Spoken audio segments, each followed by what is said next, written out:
dari Ibu S. Juli, Mama Hits ya.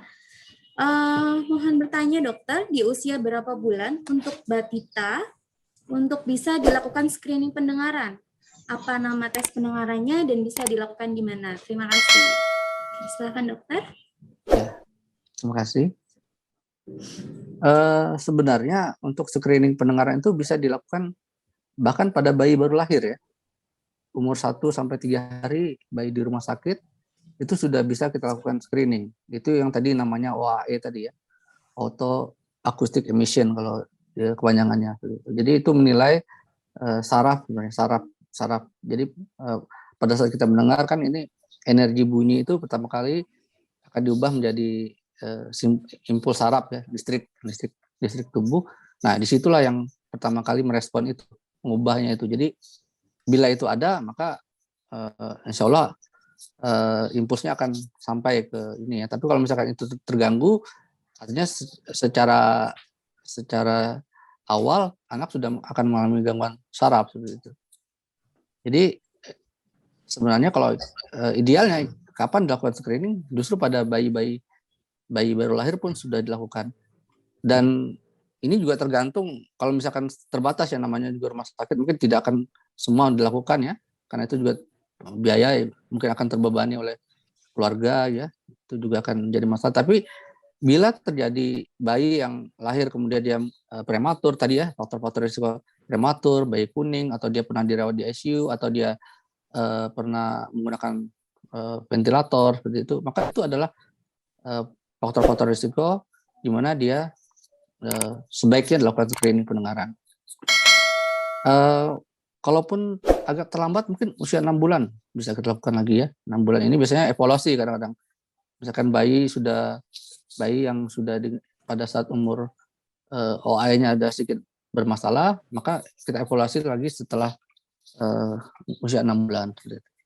Dan tentunya apabila ibu atau siapa saja ya yang menemukan bahwa anak ini mengalami keterlambatan bicara, kemampuannya berbicara yang terlambat, maka itu harus segera dilakukan evaluasi pendengaran.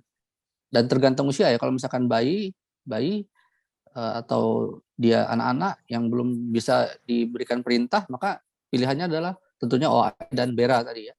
OA dan BERA. Tapi kalau misalkan dia sudah dianggap sepertinya bisa mengikuti perintah, maka dan usianya sudah lanjut ya, sudah 5 tahun atau sudah di atas balita lah ya, usia sekolah seperti itu, maka biasanya pilihannya bisa kita lakukan audiometri seperti itu.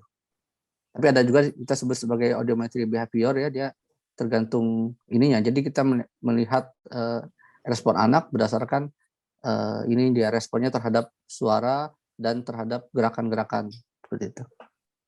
Jadi tergantung ininya juga ya, usia, dan tergantung perlu atau tidaknya. Apakah dia, kalau dia punya faktor risiko, biasanya dia juga perlu ya segera dilakukan ini pemeriksaan.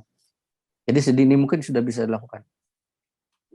Baik, terima kasih dokter untuk penjelasannya. Seperti itu untuk Ibu Juli, semoga sudah bisa menjawab pertanyaannya ya. Oke, selanjutnya Mbak Tri, masih ada beberapa lagi, silahkan. Ya, ini sepertinya ada beberapa pertanyaan ini dari Ibu Harni, AMD Kep. Nah, ada Ibu Bidan. Dokter, apakah dengan 1 kali tes BERA bisa dijadikan patokan jika seorang anak mengalami gangguan pendengaran, atau harus berapa kali tes ya? Itu pertanyaan pertama, dokter, mau dijawab dulu. Ya.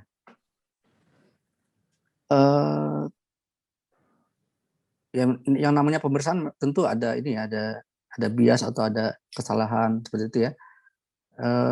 Umumnya biasanya kalau misalkan persiapannya bagus ya, persiapan artinya anaknya memang dalam kondisi tidur ya, dia kemudian tenang seperti itu, kemudian mungkin dengan alat yang standar ya, umumnya dengan 1 kali pemeriksaan sudah bisa dinilai.